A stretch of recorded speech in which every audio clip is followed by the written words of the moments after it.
Hayırlı günler kadarı dostlar, kadarlı benim подписчиклар. Mine kişemi sınırlar, işinci gün mü Marat Yarulin degen jirşinin men video обращениесін қарадым.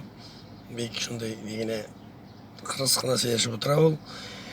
Шақырғана мені деген жырны Ринат Рахматуллин менің жыр білән сен сәхнеге шықтың деген шундай обращение саған инде зор сәхнеге деп.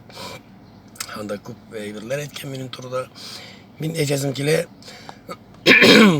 bu intervyonu min kinde почти интервью берем журналистларга. Мен не помню, инде газетага бергенде, но дирестен де бер ойлап карасаң, шакыргына мени деген жыр белән Марат Яруллин таный башладылар. Дип әйтәсем килә, 2016 елның декабрьләрендә минем Мәскәүдә Космос концертлар залында концерт булырга тиеш иде. Булды инде ул, шунда минем администраторлар, Мәскәүдәге администраторлар мені попросили: Ринат, пожалуйста, синең концертыңда 2 яшьләр катнашсыннар әле, менә аларга күрендергә кирәк, алар беркем дә белми, шуңа күрә рөхсәт бир әле дип миңа шулай мөрәҗәгать иттеләр. Мин инде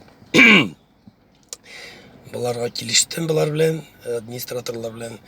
Документе минем жырны жырласыннар, алар сайладылар жырларны. Динара Рахимова Туктай яңгырын жырлады.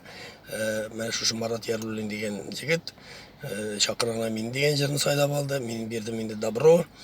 Ул Марат Яруллинны мин до этого времени вообще белмидим дә кем икәнен. Минем концертка килделәр, концертында генә күрештек, таныштык. Жырлады, миңа жыр ошады, жырлавы ошады. Үзен күрсәтте дип әйтәсем килә, беренче тапкыр Мәскәү сәхнәсендә. Ана кадәр мошты Марат Яруллин кем икәнен дә белмәгәннәрдер дип әйтәсем килә.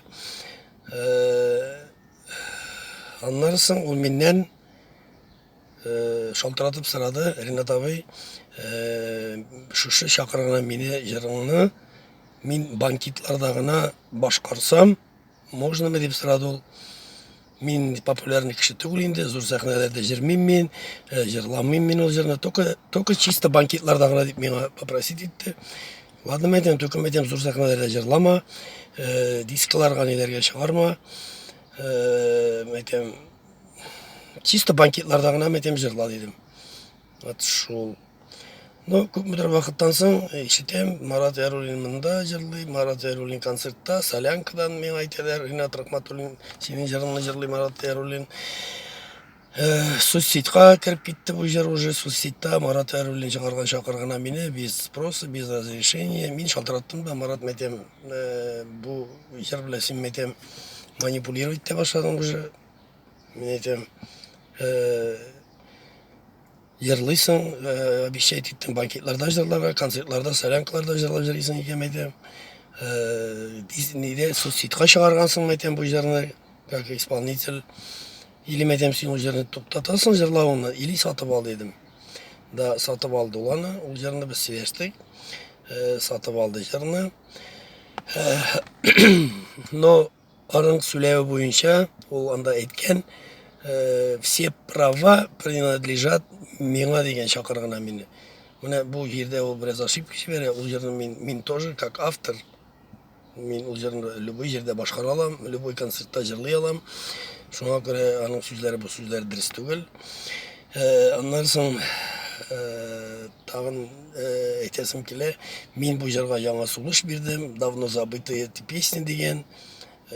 Энем бу җыр инде популярный хит булганда, әле син, наверное, анда садикта или мәктәптә беренче классларда укып йөргән булгансыңдыр дип уйлыйм инде мин. Ул җырны инде ничәмә еллардан бирле хит булып тора ул. Син генә ул җырны хит ясамадың. Син в этом очень глубоко ошибаешься. Ул хитовый җырны син просто перепел. Просто перепел. И бу инстаграмларга чыгару ниләрен, мөрәҗәгатьләрең инде теге ничек дип әйтим, популярнысын арттырыр өчендер инде дип уйлыйм мин. Потому что башка артистлар кебек бөтен Россия буйлап полный заллар җыеп, тамашачыларны шатландырып йөри торган артист булсаң син, мындай инстаграмда ушундай обращениялар чыгарып да турмаган болор элем дейм. Потому что мына мен лично инстаграмдан да обращениялар чыгарга убакыт жок. Мен ойлойм калган артистлардын да кимдер иштей, кимдер халык ярата, кимдер достойны своего уровня. Алар инстаграмда ушундай шыртый-пыртый эбирлер жазып жатмыйлар да деп ойлойм мен. Так что иним уйла. Рахмет сизге менин подписчикларым.